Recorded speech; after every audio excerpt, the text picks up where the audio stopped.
ವೀಕ್ಷಕರೇ ನಮಸ್ಕಾರ. ಒಂದು ಹೊಸ ತಂಡ ಹೊಸ ಪ್ರಯತ್ನದೊಂದಿಗೆ ಜನವರಿ 24ಕ್ಕೆ ರೈಡ್ ಸಿನಿಮಾ ಮುಖಾಂತರ ರಾಜ್ಯಾದ್ಯಂತ ಅವರೊಂದು ಛಾಪನ್ನು ಮೂಡಿಸ್ಲಿಕ್ಕೆ ಬರ್ತಿದ್ದಾರೆ.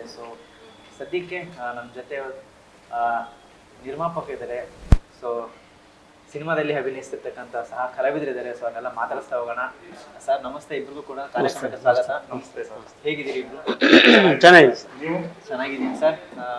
ರೈಡು ನಿಮ್ಮ ಇಬ್ಬರ ಜೀವನದಲ್ಲಿ ಎಷ್ಟು ಮುಖ್ಯ? ನಿಮ್ಮ ಜೀವನದಲ್ಲಿ ಯಾವ ರೀತಿ ನೀವು ರೈಡ್ ಹೋಗಿದ್ದೀರಿ ಸರ್? ಹೋಗಿದ್ದೀವಿ, ಮುಂಚೆ ಎಲ್ಲ ಹೋಗಿದ್ದೀವಿ. ಅದೇ ಹೆಸರು ತೆಗಿಬೇಕು ಅಂದ್ಬಿಟ್ಟು ತೆಗೆದಿದ್ದೀವಿ ಫಿಲಮ್. ನಾನು ಮಿಸ್ಸಸ್ ಹೋಗಿದ್ದೀವಿ, ಅದೇ ಹೆಸರು ಇಡಬೇಕು ಅಂತಂದ್ಬಿಟ್ಟು ನಮ್ಮ ಭಾನು ಸರ್ ಆಗ್ತಿದ್ದಾರೆ ರೈಡ್ ಅಂತ. ಇದೇ ಫಸ್ಟ್ ಫಿಲಮ್. ಸರ್ ಕೆಲವೊಂದಷ್ಟು ತುಂಬಾ ಒಳ್ಳೊಳ್ಳೆ ಅನುಭವಗಳಾಗಿರುತ್ತೆ ನಿಮಗೆ.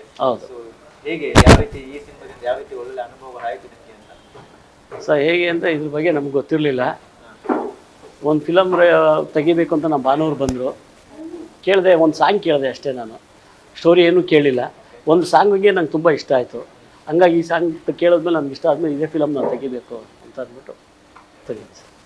ಓಕೆ ಸರ್, ರೈಡು ಸಿನಿಮಾದಲ್ಲಿ ನಿಮ್ಮ ಪಾತ್ರ ಹೇಗಿದೆ ಅಂತ ಕೇಳೋಕ್ಕಾಗಲ್ಲ, ಯಾಕಂದರೆ ರೈಡ್ ಅಂದಮೇಲೆ ಅದೊಂದು ಜರ್ನಿ ಇರುತ್ತೆ. ಹೇಗಿತ್ತು ಆ ಒಂದು ರೈಡ್ ಜರ್ನಿ? ನನಗೆ ತುಂಬ ಖುಷಿ ಆಯಿತು ಸಿನಿಮಾದಲ್ಲಿ. ಭಾನು ಸರ್ ಜೊತೆ ನಾನು ಇನ್ನೊಂದು ಸಿನಿಮಾದಲ್ಲಿ ಕೆಲಸ ಮಾಡ್ತಾ ಇದ್ದೆ, ಆ್ಯಕ್ಟರಾಗಿ ಮತ್ತು ಅಸಿಸ್ಟೆಂಟ್ ಆಗಿ. ಅವಾಗಿಂದ ಅವರು ನನಗೆ ಚೆನ್ನಾಗಿ ಗೊತ್ತು. ಅವಾಗ ಅವರು ನನಗೆ ಆ ಕ್ಯಾರೆಕ್ಟರ್ನ ಹೇಳಿದರು. ಒಂದು ಜ್ಯೋತಿಷಿ ಕ್ಯಾರೆಕ್ಟರ್ ಬರುತ್ತೆ. ಆ ಕ್ಯಾರೆಕ್ಟರ್ ಹೇಳಾದ್ಮೇಲೆ ನಾನು ತುಂಬ ಖುಷಿ ಆಯಿತು. ಸ್ಕ್ರಿಪ್ಟು ತುಂಬ ಚೆನ್ನಾಗಿತ್ತು, ಖುಷಿ ಆಯಿತು ನನಗೆ. ಆಮೇಲೆ ನಾನು ಕ್ಯಾರೆಕ್ಟರ್ ಹೇಳಾದ್ಮೇಲೆ ಹೋಗಿ ನಾನು ಕ್ಯಾರೆಕ್ಟರ್ ಮೇಲೆ ವರ್ಕ್ ಮಾಡಿಕೊಂಡು, ಅಂದರೆ ಜ್ಯೋತಿಷಿಗಳು ಮುಂಚೆ ಎಲ್ಲ ಅಬ್ಸರ್ವ್ ಮಾಡಿರ್ತೀವಿ, ಆದರೆ ಕ್ಯಾರೆಕ್ಟರ್ ಅಂತ ಆದಮೇಲೆ ನಾವು ಅಬ್ಸರ್ವ್ ಮಾಡಬೇಕಾಗಿದ್ದ ರೀತಿ ಬೇರೆ. ಹಂಗಾಗಿ ಒಳ್ಳೆ ಜ್ಯೋತಿಷಿನ ಆಮೇಲೆ ಅವ್ರದ್ದು ಅಂದರೆ ಸ್ಕ್ರಿಪ್ಟಲ್ಲಿ ಸಬ್ ಟೆಕ್ಸ್ಟ್ ಇದೆಲ್ಲ ಏನು ಹೇಳುತ್ತೆ ಅದೆಲ್ಲ ಪ್ರಿಪೇರ್ ಮಾಡಿಕೊಂಡು, ಆಮೇಲೆ ನಮ್ಮದು ಕಾಸ್ಟ್ಯೂಮ್ಸು ಮೇಕಪ್ ಎಲ್ಲ ನಾವೇ ನಮ್ಮ ಆ್ಯಂಬಿಯನ್ಸ್ ಎಲ್ಲ ಕ್ರಿಯೇಟ್ ಮಾಡಿಕೊಂಡು ಅದನ್ನು ನಾನು ಸೆಟ್ಟಿದ್ದೆ. Super sir. ನಿರ್ಮಾಪಕ ನೀವು, ಯಾಕಂದ್ರೆ ಇದು ಮೊದಲ ಸಿನಿಮಾ ಪ್ರೊಡ್ಯೂಸ್ ಮಾಡ್ತಿರೋದು. ಮೊದಲನೇದಾಗಿ ಅಂದ್ರೆ ಹೊಸ ಮೇಲೆ ಒಂದಷ್ಟು ಬಂಡವಾಳ ಕೊಡ್ಬೇಕಾದ್ರೆ ಕೆಲವೊಂದಷ್ಟು ಭಯ ಇರುತ್ತೆ, ಭಯ ಆತಂಕಗಳು. ನಿಮ್ಗೆ ಯಾವ ರೀತಿ ಇತ್ತು ಸ್ಕ್ರಿಪ್ಟ್ ನಿಮ್ಮ ಹತ್ರ ಬಂದು ಕೇಳಿದಾಗ? ಸಿನಿಮಾ ಹಿಂಗಪ್ಪ ಹೊಸಬನ್ನೆಲ್ಲ ನಂಬಿ ಬಂಡವಾಳ ಹಾಕೋದು, ಆ ಥರ ಒಂದು ಭಯ ಇರುತ್ತೆ. ಎಷ್ಟು ಕಾನ್ಫಿಡೆಂಟ್ ಆಗಿದ್ರಿ ಅಂತ? ನಾವು ಭಾನು ತೇಜ್ ಅವ್ರು ಹೇಳಿದ್ರು ಈಗ ಅಮೌಂಟ್ ಆಗ್ಬೋದು ಅಂತ. ಆಯ್ತು ಬಿಡಿ ಮಾಡೋಣ ಅಂತಂದೆ. ಇದಕ್ಕಾಗಲ್ಲ, ಅದಕ್ಕೆ ಡಬಲ್ ಆಯಿತು. ಅದು ನಮ್ಮ ಭಾನು ಇರೋವಾಗ ನನಗೇನು ಭಯ ಇಲ್ಲ, ಎಲ್ಲ ಮೇಂಟೆನೆನ್ಸ್ ಮಾಡ್ಕೊಂಡು ಹೋಗ್ತಾನೆ ನಮ್ಮ ಭಾನು ತೇಜ್. ಅವ್ರ ಧೈರ್ಯದ ಮೇಲೆ ನನಗೆ ಓಕೆ ಆಯಿತು.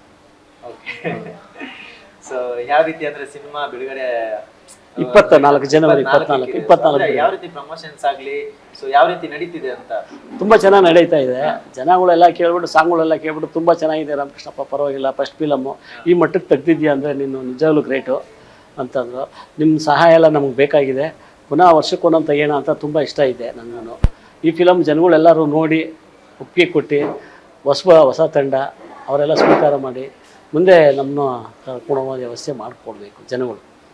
ಓಕೆ ಸರ್, ಒಂದಷ್ಟು ಈ ಒಂದು ರೈಡ್ ಜರ್ನಿಯಲ್ಲಿ ತುಂಬ ಒಳ್ಳೊಳ್ಳೆ ಏನು ಹೇಳ್ತಾರೆ, ಒಳ್ಳೊಳ್ಳೆ ಅನುಭವಗಳು, ಕೆಲವೊಂದಷ್ಟು ಕೆಟ್ಟ ಅನುಭವಗಳೆಲ್ಲ ಆಗಿರುತ್ತೆ. ಆ ಥರದ್ದೆಲ್ಲ ಹೇಗಿತ್ತು ಅಂತ ನಿಮಗೆ? ಇಲ್ಲ, ದೇವ್ರ ದಯೆಯಿಂದ ಕೆಟ್ಟ ಅನುಭವಗಳೇನು ಆಗಿಲ್ಲ, ಎಲ್ಲ ಒಳ್ಳೆ ಅನುಭವಗಳೇ ಆಗಿದೆ. ಆಮೇಲೆ ಎಲ್ಲ ಶೂಟಿಂಗ್ ಕೋ ಆರ್ಟಿಸ್ಟ್ ಇರ್ಬೋದು, ಡೈರೆಕ್ಷನ್ ಡಿಪಾರ್ಟ್ಮೆಂಟ್ ಇರ್ಬೋದು, ಲೈಟ್ ಆಫೀಸರ್ಸ್ ಇರ್ಬೋದು, ಎಲ್ಲರೂ ತುಂಬ ಚೆನ್ನಾಗಿ ಕೋಆಪರೇಟ್ ಮಾಡಿದ್ದಾರೆ. ಎಲ್ಲರೂ ಚೆನ್ನಾಗಿ ಅನುಕೂಲ ಮಾಡ್ತಾರೆ, ಯಾವುದೇ ಕಹಿ ಅನುಭವಗಳಿಲ್ಲ. ಚೆನ್ನಾಗಿ ಬಂದಿದೆ ಸೀನ್, ನಮಗೂ ಖುಷಿ ಆಗುತ್ತೆ ಅನ್ನೋದ್ರೆ. ಇವಾಗ ಆಲ್ರೆಡಿ 2 ಸಾಂಗ್ ಏನೋ ತುಂಬಾ ಚೆನ್ನಾಗಿ ಯೂಟ್ಯೂಬ್ ಅಲ್ಲೆಲ್ಲ ಒಳ್ಳೆ ಸೌಂಡ್ ಬರ್ತಿದೆ ಸರ್. ಒಳ್ಳೆ ವ್ಯೂಸ್ ಪಡಿತಿದೆ ಸಾಂಗ್ಸ್ಗಳು. ನೀವು ಅಂದ್ರೆ ನಿಮ್ಮ ಸಿನಿಮಾದ ಮೇಲೆ ನೀವು ಎಷ್ಟು ನಿರೀಕ್ಷೆಗಳು ಇಟ್ಕೊಂಡಿದ್ದೀರಿ? ಜನಗಳು ಯಾವ ರೀತಿ ಸ್ವೀಕಾರ ಮಾಡ್ತಾರೆ ಅಂತ ಹೇಳಿ? ಜನ ಸ್ವೀಕಾರ ಮಾಡ್ತಾರೆ ಅನ್ನೋದು ನಂಬಿಕೆ ನನಗಿದೆ. ಸಿನಿಮಾ ಚೆನ್ನಾಗಿದ್ರೆ ಒಳ್ಳೆ ಸಿನಿಮಾನ ಗೆಲ್ಲಿಸ್ತಾರೆ ನಮ್ಮ ಜನ. ಅದಕ್ಕೆ ಬೇಕಾದಷ್ಟು ಉದಾಹರಣೆಗಳಿತ್ತು ಕಣ್ಣು ಮುಂದೆ ಇದೆ. ಸಿನಿಮಾ ಗೆಲ್ಲುತ್ತೆ ಅನ್ನೋ ನಂಬಿಕೆ ಇದೆ. ದೊಡ್ಡ ಮಟ್ಟದಲ್ಲಿ ಗೆಲ್ಲುತ್ತೆ ಖಂಡಿತ ಸರ್. ಒಳ್ಳೆ ಕಥೆನ ಕನ್ನಡಿಗರು ಯಾವತ್ತೂ ಇದು ಮಾಡಿಲ್ಲ, ಅಂದ್ರೆ ಕೈ ಬಿಟ್ಟಿಲ್ಲ, ಅದಕ್ಕೆ ಜಯ ಸಿಕ್ಕಿದೆ. ಹಾಗೆ ನಿರ್ಮಾಪಕರ ಈ ಒಂದು ಕಥೆನ ನೀವು ಒಪ್ಕೊಳ್ಳಿಕ್ಕೆ, ಪ್ರೊಡ್ಯೂಸ್ ಮಾಡ್ಲಿಕ್ಕೆ ಮೈನ್ ಕಾರಣ ಏನು ಅಂತ? ಮೇನ್ ಕಾರಣ ಅಂದರೆ ನಮ್ಮ ತಮ್ಮ ಬಂದು ಉದಯ ಟಿ ವಿಲಿ ಕೆಲಸ ಮಾಡ್ತಿದ್ರು. ಓಕೆ. ನಾನು ಬಂದು ಅರುಣ್ ಸ್ಟುಡಿಯೋದಲ್ಲಿ ಕೆಲಸ ಮಾಡ್ತಿದ್ದೆ. ನಮ್ಮಣ್ಣ ತಿಮ್ಮೇಗೌಡ ಬಂದು ಪ್ರಸಾದ್ ಲಾಬಲ್ಲಿ ಕೆಲಸ ಮಾಡ್ತಾಯಿದ್ರು. ನಮ್ಮಣ್ಣವ್ರು ಹೇಳಿದ್ರು ಮಗನ ಹೀರೋ ಮಾಡಬೇಕು ಅಂತ, ಅವನು ಊಟದಾಗೆ ಹೇಳಿದರು. ನಮ್ಮ ಕೈಲೆಲ್ಲ ಮಾಡೋಕ್ಕಾಗತ್ತಾ ಅಂತ ನಾನು ಅಂದ್ಕೊಂಡಿದ್ದೆ. ದೇವ್ರ ಅನುಗ್ರಹ, ಭಗವಂತ ದಾರಿ ತೋರಿಸ್ತಾ ಎಲ್ಲ ಹೊಸೂರನ್ನ ಹಾಕೊಂಡು ಮಾಡಿದ್ರೆ ಅವ್ರಿಗೂ ಒಂದು ಇದಾಗುತ್ತೆ, ಕೆಲಸ ಕೊಟ್ಟಂಗಾಗತ್ತೆ, ನಾವು ಕಲ್ತಂಗಾಗತ್ತೆ ಅವ್ರ ಕಡೆಯಿಂದ ಅಂತೂ ಮಾಡೋಣ ಅಂತ ಮನಸ್ಸು ಕೊಡ್ತು. ಭಗವಂತನ ದಯ ಹಾಕ್ಬಿಟ್ಟು ಆ ಮೇನ್ ಬಂದು ನಮ್ಮ ಭಾನು ತೇಜು ಮೇನು ಅಣ್ಣ ಏನಿದ್ರು ನಾನು ನೋಡ್ಕೋತೀನಿ ಅಂತ ಅವ್ರು ಧೈರ್ಯ ತುಂಬಿದ್ರು. ಅವ್ರು ಇರೋವಾಗ ನನಗೇನು ಬಿಡು ಅಂತ ಅಂದ್ಬಿಟ್ಟು ಇವಾಗಲೂ ಅಷ್ಟೇ ಮುಕ್ಕಾಲು ಕೆಲಸ ಅವರೇ ಮಾಡ್ಕೊಂಬರ್ತಾರೆ. ನಾನು ನೋಡಿದ್ರು ಪರವಾಗಿಲ್ಲ, ಆ ಕೆಲಸ ಎಲ್ಲ ಮಾಡ್ಕೊಂಬರ್ತಾರೆ. ಆ ಧೈರ್ಯ ನನಗಿದೆ. ಇದ್ರ ಮೇಲೆ ನಾವು ಬಂದ್ವಿ ತೆಗೆಯೋಣ. ಓಕೆ. ಅಂದ್ರೆ ಈ ಒಂದು ಹೊಸ ತಂಡ ಸರ್. ಹೌದು. ಅದೇ ಆರಂಭದಲ್ಲೇ ಹೇಳಿದ್ರಿ, ನನಗೂ ಕೂಡ ಕೆಲವೊಂದಷ್ಟು ಭಯ ಇತ್ತು, ಅದೇ ರೀತಿ ಕಾನ್ಫಿಡೆಂಟ್ ಇತ್ತು ಅಂತ ಹೇಳಿದ್ರು. ಹೌದು ಹೌದು. ಸೊ ಹೇಗೆ ಅಂತ ಚಿತ್ರೀಕರಣ ಎಲ್ಲ ಯಾವ ರೀತಿ ಸಾಕ್ತಿತ್ತು, ಯಾವ ರೀತಿ ಹ್ಯಾಂಡಲ್ ಮಾಡ್ತಿದ್ರು ನಿರ್ದೇಶಕರೆಲ್ಲ? ತುಂಬ ಚೆನ್ನಾಗಿ ಮಾಡಿದ್ರು. ನಮ್ಮ ಇದರಲ್ಲಿ ಬಂದವರು ಎಲ್ಲರೂ ಅಷ್ಟೇ ಅವ್ರ ಕೆಲಸ ಅವರೇ ಮಾಡಬೇಕು ಅನ್ನೋದಿಲ್ಲ, ಬೇರೆಯವ್ರ ಕೆಲಸ ಇದ್ರೆ ನಿಂತು ಮಾಡೋರು. ಅದಕ್ಕೆ ನಾನು ತುಂಬ ಇಷ್ಟ ಆಯಿತು ಅವ್ರನ್ನೆಲ್ಲ ಕಂಡು. ಅವ್ರು ಇವಾಗಲೂ ಅಂತಾರೆ, ಅಣ್ಣ ನಿಮ್ಮದು ಫಿಲಮು ಸ್ಟಾರ್ಟ್ ಮಾಡಿದ್ರೆ ಶೂಟಿಂಗ್ ಸ್ಟಾರ್ಟ್ ಆಯಿತು ಒಂದೇ ಒಂದು ಫೋನ್ ಹಾಕೋಣ, ಏನೇ ಕೆಲಸ ಇದ್ರು ಬಿಟ್ಟು ಬಂದು ನಿಮ್ಮದು ನಾವು ಮಾಡ್ಕೊಡ್ತೀವಿ, ಅಷ್ಟು ಚೆನ್ನಾಗಿ ನೋಡ್ಕೊಳ್ರಿ ಅಂತ ಎಲ್ಲ ಹಂಗಂತಾರೆ. ಎಲ್ಲರ ಮೇಲೂ ಅದೇ ಪ್ರೀತಿ ನಾನು ಇಟ್ಟಿದ್ದೀನಿ, ಅವರು ಸುತ ನನ್ನ ಮೇಲೆ ಅದೇ ಪ್ರೀತಿ ಅಭಿಮಾನ ಇಟ್ಕೊಂಡಿದ್ದಾರೆ. ಅದೊಂದು ನನಗೆ ಧೈರ್ಯ. ಸರ್ ಇವಾಗ ಆಲ್ರೆಡಿ 2 ಸಾಂಗ್ಸ್ ಸೂಪರ್ ಹಿಟ್ ಆಗಿದೆ. ಸೊ ಇನ್ನು ಎಷ್ಟು ಸಾಂಗ್ಸ್ ಇದೆ, ಯಾವ ರೀತಿ ಸಾಂಗ್ಸ್ಗಳನ್ನ ನಾವು ನಿರೀಕ್ಷೆ ಮಾಡ್ಬೋದು ಅಂತ? ಸಾಂಗ್ಸ್ಗಳು ತುಂಬ ಚೆನ್ನಾಗಿ ಬಂದಿದೆ ಸರ್. ಅದು ಥಿಯೇಟ್ರಲ್ಲಿ ಎಕ್ಸ್ಪೀರಿಯನ್ಸ್ ಆಗುತ್ತೆ, ತುಂಬ ಚೆನ್ನಾಗಿ ಬಂದಿದೆ ಸಾಂಗ್ಸ್. ಇನ್ನು ಎಷ್ಟು ಬ್ಯಾಲೆನ್ಸ್ ಇದೆ ಸಾಂಗ್ಸ್ಗಳು ಅಂತ? 5 ಸಾಂಗು 5 ಸಾಂಗು 2 ಬಿಟ್ಟಿದೆ. ಓಕೆ ಸರ್, ಸಿನಿಮಾನ ಅಂದ್ರೆ ಬಿಡುಗಡೆಗೆ ಯಾವ ರೀತಿ ಪ್ಲಾನ್ಗಳು ಮಾಡ್ತಿದ್ದೀರಿ? ಸೊ ಎಷ್ಟು ಥಿಯೇಟರ್ಗಳಲ್ಲಿ ರಿಲೀಸ್ ಬಿಡುಗಡೆ ಮಾಡೋ ಪ್ಲಾನ್ಗಳಿದೆ ಹೇಗೆ ಅಂತ? ಒಂದು 10 ಥಿಯೇಟ್ರು, ಒಂದು 20 ಮಾಲ್ ಮಾಡೋಣ ಅಂತ ಇದ್ದೀವಿ. ಅಂದರೆ ಏನು ಅಂದರೆ ನಮಗೂ ಬಿಟ್ಕೊಡ್ಬೇಕು ದಾರಿಗಳು. ಹೌದು. ಹಳವರು ಹೊಸಬರು ಅಂತ ಅಂದ್ಬಿಟ್ಟು ಬಿಟ್ಕೊಡ್ತಾ ಇಲ್ಲ. ಆದರೆ ಬಿಡೋ ದಾರಿ ಕೊಡಬೇಕಾಗಿರೋದು ವರಸಿದ್ಧಿ ವಿನಾಯಕ ಭಗವಂತನೇ ಬಿಟ್ಕೊಡ್ಬೇಕು. ಅವರು ದೇವರು ಬಿಡಪ್ಪ ಹೊಸ ಮಾಡ್ತಿದ್ದಾರೆ, ಅವ್ರಿಗೂ ಒಂದು ಆಪ್ಷನ್ ಕೊಡೋಣ ಅಂತ ಹಳಬರನ್ನು ತಿಳ್ಕೊಂಡು ನಮಗೂ ಒಂದು ಸ್ವಲ್ಪ ಸಹಾಯ ಮಾಡಬೇಕು. ಅವರು ಹಾಕ್ಕೊಳ್ಳಿ, ನಮ್ಮ ಥಿಯೇಟ್ರುಗಳು ಹಾಕ್ಕೊಳ್ಳಿ ಅಂತ. ನಾವು ಸುಮಾರು ಥಿಯೇಟ್ರುಗಳೆಲ್ಲ ಇದು ಮಾಡ್ತಾಯಿದ್ದೀವಿ, ಇವರೆಲ್ಲ ಬುಕ್ ಮಾಡ್ಕೊಂಡಿದ್ದಾರೆ. ಆದ್ರೂ ಇರೋದ್ರಲ್ಲಿ ಪರವಾಗಿಲ್ಲ, ಆಗ್ತಾಯಿದೆ. ಇನ್ನು ಮಿಕ್ಕಿದೆಲ್ಲ ಭಗವಂತ ಇಚ್ಛೆ, ನಮ್ಮದೇನಿಲ್ಲ. ನಾವು ಅಂದ್ಕೊಂಡಿದ್ದೀವಿ ಆದಷ್ಟು ನಮ್ಮ ತಂಡದಲ್ಲಿ ಬಂತು ಅಂದರೆ ನಮ್ಮ ಕೈಲಿ ಆಗುವಂಥದ್ದು ಸಹಾಯ ನಾವು ಜನಗಳು ಮಾಡೋಣ ಅಂತ ನಾನು ಅಂದ್ಕೊಂಡಿದ್ದೀನಿ. ಭಗವಂತ ಅದೇ ಮಟ್ಟಕ್ಕೆ ನಾನು ಬೆಳೆಸಿದ್ರೆ ಖಂಡಿತ ನಾನಂತೂ ಜನಗಳಿಗೆ ಏನು ಮಾಡಬೇಕು ಅಂತ ನಾನು ಅಂದ್ಕೊಂಡಿದ್ದೆ, ಅದನ್ನು ಮಾಡೇ ಮಾಡ್ತೀನಿ ಮೇಡಮ್. ಇದೆ, ಆ ಮನಸ್ಸಿದೆ ನನ್ನಲ್ಲಿ. ಓಕೆ ಹೇಳಿ ಸರ್, ಒಂದು ಸಿನಿಮಾ ಒಂದು ಓವರಾಲ್ ಒಂದು ತಂಡದ ಬಗ್ಗೆ ಹೇಳೋದಾದ್ರೆ, ಸೊ ನಿರ್ಮಾಪಕರ ಬಗ್ಗೆ ಹೇಳೋದಾದ್ರೆ, ಸೊ ಆ ಒಂದು ಅನುಭವದ ಬಗ್ಗೆ ಹೇಳೋದಾದ್ರೆ ಓವರಾಲ್ ಆಗಿ ಒಂದು ಅದ್ಭುತವಾದ ರೈಡ್ ಅಂತ ಹೇಳ್ಬೋದು. ನನ್ನ ಲೈಫಲ್ಲೇ ಒಂದು ಅದ್ಭುತವಾದಂಥ ಜರ್ನಿಯನ್ನು ಕೊಟ್ಟಿದ್ದೀನಿ. ನಾನು ಮುಂಚೆಯಿಂದ ನಾನು ಥಿಯೇಟ್ರಲ್ಲಿ ಇದ್ದೆ, ಒಂದು 15 ವರ್ಷ ನಾನು ರಂಗಾಯಣದಲ್ಲಿ ಕೆಲಸ ಮಾಡ್ತಿದ್ದೆ. ಸೊ ಬೇರೆ ಬೇರೆ ನಾಟಕಗಳಿಗೆ ಕೆಲಸ ಮಾಡಿದ್ದೆ, ಬೇರೆ ಬೇರೆ ಪಾತ್ರಗಳಿಗೆ ನಾನು ಬೇರೆ ಥರ ಕೆಲಸ ಮಾಡಿದ್ದೆ. ಸೊ ಇದು ಒಂದು ಡಿಫ್ರೆಂಟ್ ಕ್ಯಾರೆಕ್ಟರ್. ಸೊ ಅಲ್ಲಿ ಕಲ್ತಿರೋದನ್ನೆಲ್ಲ ನನಗೆ ಒಂದು ಎಕ್ಸ್ಪೆರಿಮೆಂಟ್ ಮಾಡ್ಕೊಳ್ಳೋದಕ್ಕೆ ಒಂದು ಒಳ್ಳೆ ಅವಕಾಶ ಸಿಗ್ತದೆ. ಹಾಗಾಗಿ ಹೋಪ್ಸೋ ಆಗುತ್ತೆ. ಎಸ್ ಸರ್, ಸಿನಿಮಾ ಇದೇ ಜನವರಿ 24ಕ್ಕೆ ಬಿಡುಗಡೆ ಆಗ್ತಿದೆ. ಸೊ ಒಳ್ಳೆ ಕಥೆಗಳು, ಒಳ್ಳೆಯ ಕಂಟೆಂಟ್ ಇದ್ರೆ ಕನ್ನಡಿಗರು ಖಂಡಿತ ಕೈ ಬಿಡಲ್ಲ. ಸೊ ನೀವು ಕೂಡ ತುಂಬಾ ಕಾನ್ಫಿಡೆಂಟ್ ಆಗಿದ್ದೀರಿ. ಸೊ ಏನ್ ಹೇಳ್ತೀರಿ ಪ್ರೇಕ್ಷಕರಿಗೆ? ಸಿನಿಮಾ ಬಿಡುಗಡೆ ಆಗ್ತಿದೆ 24ಕ್ಕೆ. ಜನ ಹೇಳೋದೇನು ಅಂದರೆ, ಹೊಸ ನಾವು ತೆಗೆದಿದ್ದೀವಿ, ಜನ ಎಲ್ಲರೂ ಬಂದು ಸ್ವೀಕರಿಸಿ ನಮ್ಮ ದಯವಿಟ್ಟು ಮುಂದೆ ಬರೋದಕ್ಕೆ ವ್ಯವಸ್ಥೆ ಮಾಡಿಕೊಡಿ, ದಾರಿ ಮಾಡಿಕೊಡಿ. ಪ್ರತಿಯೊಬ್ಬರು ಕನ್ನಡಿಗರು ಎಲ್ಲರೂ ಬಂದು ನೋಡಿ, ಫಸ್ಟ್ ಫಿಲಮು ಪರವಾಗಿಲ್ಲ ಈ ಮಟ್ಟಕ್ಕೆ ತೆಗೆದಿದ್ದೀರಾ ಅಂದ್ಬಿಟ್ಟು ಇನ್ನೊಂದು ಫಿಲಮ್ ತೆಗೆಯೋದಕ್ಕೆ ದಾರಿ ತೋರಿಸ್ಕೊಡಿ. ಅದರಲ್ಲಿ ಏನೇ ಇದ್ದು ನಮ್ಮಲ್ಲಿ ಮಾತಾಡೋದ್ರಲ್ಲಾಗಲಿ ಏನಾದರೂ ಒಂದು ವಿಷಯಕ್ಕಾಗಿ ಮಾತಾಡಿದ್ರು ಎಲ್ಲರೂ ಸೇರಿ ತೊಡಗಿಸ್ಬಿಡಿ. ಫೈನಲ್ ಆಗಿ ನಮ್ಮ ಸಿನಿಮಾನ ಗೆಲ್ಲಿಸಿ ಒಂದು ಒಳ್ಳೆ ಸಿನಿಮಾ ಗೆದ್ದರೆ ಒಂದು 300 ಜನಕ್ಕೆ ಲೈಫ್ ಆಗುತ್ತೆ. 200 ಇಂದ 300 ಜನ ಕೆಲಸ ಮಾಡಿರ್ತಾರೆ ಒಂದು ಸಿನಿಮಾಗೆ. ಸೊ ಅವ್ರುಗಳಿಗೆ ಅವಕಾಶಗಳು ತೆರ್ಕೊಳ್ಳುತ್ತೆ. ಸೊ ಥಿಯೇಟ್ರಲ್ಲೇ ಬಂದು ಸಿನಿಮಾ ನೋಡಿ, ಇಷ್ಟೇ ನಾನು ತಿಳ್ಕೊಳ್ಳೋದು. ಹೊಸಬರು ಸುಧನು ನಮಗೊಂದು ಕರೆದು ನಮಗೊಂದು ಸ್ಥಾನ ಕೊಟ್ಟರೆ ನಾವು ಮಾಡ್ಬೋದು ಅಂತ ಹೊಸಬರಿಗೆ ತುಂಬ ಆಸೆಗಳು ಇರುತ್ತೆ. ಪಾಪ ಅವ್ರ ಆಸೆ ಅಲ್ಲೇ ನಿರಾಸೆ ಆಗಿಬಿಡುತ್ತೆ. ಆ ನಿರಾಸೆ ಆಗಕ್ಕೆ ಬಿಡಬಾರ್ದು, ಆಸೆಗಳು ಪೂರೈಸಬೇಕು. ಹೊಸಬರುಗಳು ಬಂದು ನಮಗೊಂದು ಪಾತ್ರ ಕೊಟ್ಟರಪ್ಪ ಅಂತ ಮಾಡಿ ಅವರು ಒಂದು ಫೀಲ್ಡಲ್ಲಿ ಕಾಣಿಸ್ಕೊಬೇಕು. ಒಂದು ಇದರಲ್ಲಿ ಆ ಆಸೆ ಇರುತ್ತಲ್ಲ ಪ್ರತಿಯೊಬ್ಬರಿಗೂ, ಅದೆಲ್ಲ ಒಂದು ಸಕ್ಸಸ್ ಆಗಲಿ. ನೆಕ್ಸ್ಟ್ ಫಿಲಮ್ಗೆ ಹಳವ್ರನ್ನೂ ಹಾಕೋತೀನಿ, ಹೊಸಬ್ರನ್ನೂ ಹಾಕೋತೀನಿ. ವರ್ಷಕ್ಕೊಂದು ಫಿಲಮ್ ತೆಗಿಯೋಣ ಅಂತ ನಾನು ಅಂದ್ಕೊಂಡಿದ್ದೀನಿ. ಅದಕ್ಕೆ ದಾರಿ ತೋರಿಸ್ಕೊಡೋದು ವಿನಾಯಕ. ಮೇಡಮ್ ನಮಸ್ತೆ. ನಮಸ್ತೆ. ಹೇಗಿದ್ದೀರಿ? ಆರಾಮ್.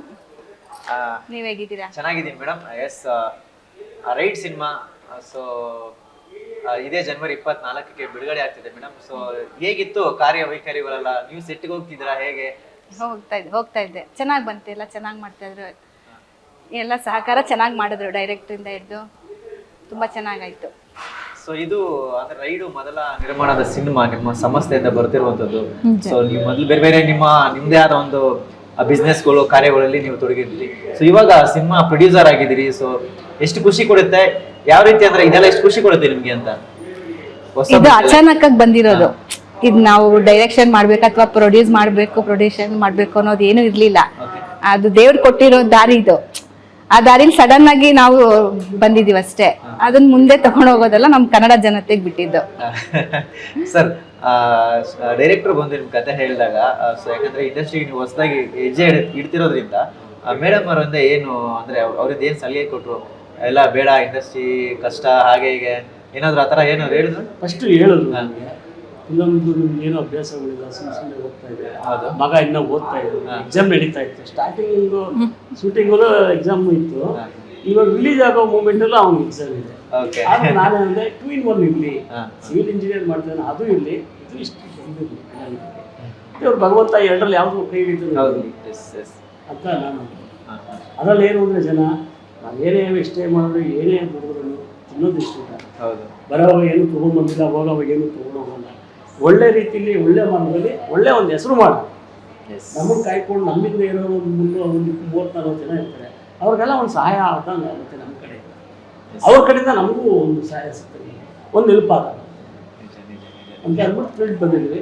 ಮೇನ್ ಬಂದು ನಮ್ಮ ಬಾನು ಸರ್, ಅವರಿಂದನೇ ನಾನು ಸ್ಟೋರಿ ನಾವು ಕೇಳಿಲ್ಲ. ಆಕ್ಚುಲಿ ಸ್ಟೋರಿ ನಮ್ಗೆ ಗೊತ್ತೂ ಇಲ್ಲ, ಇದುವರೆಗೂ ಗೊತ್ತೂ ಇಲ್ಲ, ನಾವು ಕೇಳೂ ಇಲ್ಲ. ಸೊ ಅಷ್ಟು ಅವ್ರ ಮೇಲೆ ನಿಮ್ಗೆ ಭರವಸೆ. ಸಾಂಗು ತುಂಬ ಚೆನ್ನಾಗಿತ್ತು. ಸ್ಟೋರಿ ಇಂಥವ್ರಿಗೂ ಕೇಳಿಲ್ಲ, ನಮ್ಮ ಡೈರೆಕ್ಟ್ರು ಕೇಳ್ತೀವಿ. ತೆಗಿಯೋಣ ಅಂದ್ರೆ ಯಾವುದಾದ್ರು ಒಂದು ತೋರಿಸಿ ನೋಡೋಣ, ಕೇಳೋಣ ಹಾಡು ಒಂದೇ ಹಾಡು ಕೇಳಿ ನೀ ಎಲ್ಲಿ ಹೋದೆ ಆ ಹಾಡು ಕೇಳಿದ ತಕ್ಷಣನೇ ಸ್ಟಾರ್ಟ್ ಮಾಡ್ಕೊಂಡು 3 ದಿವಸ ರೆಡಿ ಮಾಡ್ಕೊಂಡು ಆ ಧೈರ್ಯ ಇದೆ ಅವ್ರ ಮೇಲೆ. ಓಕೆ ಮೇಡಮ್, ಸಿನಿಮಾದ ಹೆಸರು ರೈಡ್ ಅಂತ ಇರೋದ್ರಿಂದ ಸೊ ಪ್ರತಿಯೊಬ್ಬರ ಜೀವನದಲ್ಲಿ ಅವ್ರದೇ ಆದ ಒಂದು ರೈಡ್ ಬೇರೆ ಬೇರೆ ರೀತಿಯಲ್ಲಿ ಹೋಗಿರ್ತಾರೆ. ಸೊ ನಿಮ್ಮ ಲೈಫಲ್ಲಿ ನೀವು ಯಾವ ರೀತಿ ರೈಡ್ ನ ಮಾಡಿದೀರಿ ಅಂತ? ಪುಟ್ಟಯ್ಯನಪಳ್ಳಿ ದೇವಸ್ಥಾನಕ್ಕೆ ಹೋಗಿದ್ದೀವಿ. ದೇವಸ್ಥಾನಕ್ಕೆ ರೈಡ್ ಅದು ಹೇಳು TVS ಅಲ್ಲಿ ಹೋಗಿದ್ದೀವಿ. ಓಕೆ, ಯಾವ ಹೇಳ್ರಿ ಬಿಡಿ. ಮದ್ವೆ ಆಗಿದ ಹೊಸರಲ್ಲ? ಅದ ಮದುವೆ ಆಗಿ 1-2 ವರ್ಷ ಆಗಿತ್ತು. ನಡ್ಕೊಂಡು ಹೋಗಿದ್ವಿ. ಯಾರೋ ಒಬ್ರು TVS ಅಲ್ಲಿ ಗಂಡೆ ಇಟ್ಟು ಇಬ್ರು ಬರ್ತಾ ಇದ್ರು. ಅದನ್ನ ನೋಡ್ಬಿಟ್ಟು ನಾನು ಅಂದೆ, ಪರ್ವತಿ ಇನ್ನೊಂದು 3 ತಿಂಗಳು ನಾನು ಇದೇ ತರ TVS ಅಲ್ಲಿ ಕರ್ಕೊಂಡು ಹೋಗ್ತೀನಿ ದೇವಸ್ಥಾನಕ್ಕೆ, ದೇವಸ್ಥಾನಕ್ಕೆ, ಚೆನ್ನಪ್ಪ ದೇವಸ್ಥಾನಕ್ಕೆ ಅಂತ ನಾನು ದೇವ್ರ ಹತ್ರ ಅನ್ಕೊಂಡಿದ್ದೆ. 3 ತಿಂಗಳು TVS ತಗೊಂಡು ನಮ್ಮ ಅಣ್ಣ ಕೊಡಿಸಿದ್ರು. TVS ಕರ್ಕೊಂಡೋಗಿ ಹೊರಗಡೆ ಕರ್ಕೊಂಡು ಹೋಗೋ ನಾನು ಹೇಳಿದೆ, ನಾನು ಹೇಳಿದೆ ತಾನೆ ನೋಡಿ ಕರ್ಕೊಂಡು ಹೋಗ್ತೇನೆ. ಅದೇ ನಿಮ್ಮ ಮೊದಲ ರೈಡ್ ಸರ್? ಚಿಕ್ಕಣ್ಣ ಸರ್ ಹೇಳಿದ್ರಲ್ಲ ಯಾವ್ದೋ ಒಂದು ಇಂಟರ್ವ್ಯೂ ಅಲ್ಲಿ, ನಾವು ಫಸ್ಟ್ ಚಾಮುಂಡಿ ಬೆಟ್ಟ ಹತ್ಕೊಂಡು ಹೋಗ್ತಿದ್ದೆ, ಆಮೇಲೆ ಸ್ಕೂಟ್ರಲ್ಲಿ ಹೋದೆ, ಆಮೇಲೆ ಕಾರಲ್ಲಿ ಹೋಗ್ತಾ ಇದೀನಿ. ಈಗ ಎಲ್ಲ ದೇವ್ರ ಕೃಪೆ. ನಮ್ಮ ಕೈಲಿ ಏನಿಲ್ಲ, ಏನಿದೆ ಏನು ಇಲ್ಲ. ಭಗವಂತ ಏನ್ ಮಾಡ್ತಾನೋ ಅದನ್ನ ನಾವು ಅದು ಫಾಲೋ ಮಾಡ್ಬೇಕು. ಆಸೆ ಇಟ್ಕೊಬೇಕು. ಆಸೆ ಇಟ್ಕೊಬೇಕು. ಆಮೇಲೆ ಒಂದು ಬಿಟ್ಟರೆ ಭಗವಂತ ಕರ್ಕೊಂಡು ದಾರಿ ತೋರಿಸೋದು. ದೇವ್ರ ಹತ್ರ ಹೋಗ್ಬಿಟ್ಟು ಲಾಟ್ರಿ ಹೊಡಿತಾನೆ ದೇವ್ರು ಅಂತಾನೆ. ಟಿಕೆಟೇ ತಗೊಂಡಿಲ್ಲ, ಲಾಟ್ರಿ ಹೆಂಗ ಹೊಡಿದೀವಿ. ಟಿಕೆಟ್ ತಗೊಂಡಿರ್ತಾನೆ, ಲಾಟ್ರಿ ಹೊಡಿದ ಪ್ರಯತ್ನ ನಮ್ಮಲ್ಲಿ ಮಾಡ್ಬೇಕು, ನಾವು ಮಾಡಿದ್ವಿ. ಮಿಕ್ಕಿದ್ದೆಲ್ಲ ಜನದ್ದು. ಆದ್ರೆ ಮದುವೆ ಆದ್ಮೇಲೆ ನೀವು TVS ಅಲ್ಲಿ ರೈಡ್ ಅಂತ ಹೋದ್ರಿ. ಮದುವೆ ಆಗೇನು ಮುಂಚೆ? ಅಯ್ಯೋ ನಮ್ಗೆ ಗೊತ್ತೇ ಇಲ್ಲ. ಇವರು ಇವರು ಮಲೇಶ್ ರೂಮು, ನಮ್ದು ರಾಮಹಳ್ಳಿ. ನಾವು ಹಳ್ಳಿ ಹುಡುಗ, ಇವರು ಬೆಂಗಳೂರು ಹುಡುಗಿ. ಮದುವೆಗೆ ಮುಂಚೆ ರೈಡ್ ಹೋಗಿಲ್ಲ? ಅಯ್ಯೋ ಗೊತ್ತೇ ಇಲ್ಲ, ಇವ್ರು ಯಾರು ಅಂತಾನು ಗೊತ್ತಿಲ್ಲ ನನಗೆ. ನಮ್ಮ ಅಣ್ಣವ್ರು ಲಾಭಲ್ಲಿ ಕೆಲಸ ಕೊಡ್ತಿರಲ್ಲ, ಇವ್ರು ಮಾವರ ಪರಿಚಯ ಆಗಿ ನಮ್ಗೆ ತೋರಿಸಿ. ತುಂಬಾ ಚೆನ್ನಾಗಿದೆ ಸ್ಟೋರಿ. ಮೇನ್ ಪ್ರೊಡ್ಯೂಸರ್ ಈಗ ಇವರು. ಖಂಡಿತ ಇಲ್ಲ ಭಗವಂತ. ಓಕೆ, ಹೇಳಿ. ಅಂದ್ರೆ ಇವಾಗ ಸಿನಿಮಾ ಬಿಡುಗಡೆ ಹಂತದಲ್ಲಿದೆ. ಸೊ ನಿರ್ಮಾಪಕರಾಗಿ ನಿಮ್ಗೆ ಎಷ್ಟು ಒಂದು ಅಂದ್ರೆ ಎಷ್ಟು ಕಾನ್ಫಿಡೆಂಟ್ ಆಗಿದ್ದೀರಿ ಅಂತ? ಮೇನ್ ನಮ್ ಕನ್ನಡ ಜನತೆ ಕೈ ಬಿಡಲ್ಲ ಅನ್ನೋದೇ ದೊಡ್ಡ ಕಾನ್ಫಿಡೆನ್ಸ್. ಯಾವುದು ಕನ್ನಡ ಫಿಲಿಮ್ ಸೋಲ್ಸಿರೋದು ಇತಿಹಾಸನೇ ಇಲ್ಲ. ಹೌದು. ಯಾಕೆಂದ್ರೆ ನಾವು ಕನ್ನಡಿಗರಾಗಿ ನಾವು ಇಷ್ಟು ದಿನ ಏನ್ ಫಿಲಿಮ್ ನೋಡ್ತಾ ಇದ್ವೋ, ಈಗ ನಾವು ಅದೇ ಒಂದು ಆ ಜಾಗದಲ್ಲಿ ಕೂತಿರೋದ್ರಿಂದ ನಮ್ಗೆ ಅದ್ ಭಯನೂ ಇದೆ, ಏನಾಗತ್ತೋ ಅನ್ನೋ ಭಯನೂ ಇದೆ. ಬಟ್ ಅಷ್ಟೇ ನಂಬಿಕೆನೂ ಇದೆ. ಯಾರ ಮೇಲೆ? ದೇವ್ರ ಮೇಲೆ, ನೆಕ್ಸ್ಟ್ ಜನತೆ ಮೇಲೆ. ಎಸ್. ಏನಿ ಕೊನೆಯದಾಗಿ ಸಿನಿಮಾ ಇದೇ ಜನವರಿ 24ಕ್ಕೆ ಬಿಡುಗಡೆ ಆಗ್ತಿದೆ. ಸೊ ಆಡಿಯನ್ಸ್ಗೆ, ಕನ್ನಡ ಜನತೆಗೆ ಏನ್ ಹೇಳಕ್ ಇಷ್ಟಪಡ್ತೀರಿ ಅಂತ? ಇದೇ 24th ರೈಡ್ ಅನ್ನೋ ಸಿನಿಮಾ ತೆರೆಗೆ ಬರ್ತಾ ಇದೆ. ಖಂಡಿತ ಎಲ್ಲರೂ ಪ್ರೇಕ್ಷಕರು ಚಲನಚಿತ್ರವನ್ನು ಥಿಯೇಟರ್ಗೆ ಹೋಗಿ ನೋಡಿ. ಮತ್ತೆ ಈ ಕನ್ನಡ ಚಿತ್ರರಂಗವನ್ನು ಉಳಿಸಿ ಬೆಳೆಸ್ಬೇಕು, ಹೊಸ ಪ್ರತಿಭೆಗಳನ್ನ ಬೆಳೆಸ್ಬೇಕು, ಮುಂದೆ ತರಬೇಕು. ಎಸ್. ಅದು ನಮ್ಮ ಮಗ ಅನ್ನೋದಂತ ಅಲ್ಲ, ಅದು ಯಾರೇ ಹೊಸಬ್ರಾದ್ರೂ ಅದು ಹೊಸಬ್ರಾಗಿ ನಾವು ಮುಂದೆ ಅವ್ರನ್ನ ತಂದ್ರೆ ತಾನೇ ನೆಕ್ಸ್ಟ್ ಫೀಲ್ಡ್ಗೆ ಅವ್ರು ಬರೋಕ್ಕಾಗತ್ತೆ. ಹಂಗಾಗಿ ಹೊಸ ಪ್ರತಿಭೆನ ಬೆಳೆಸ್ಬೇಕು.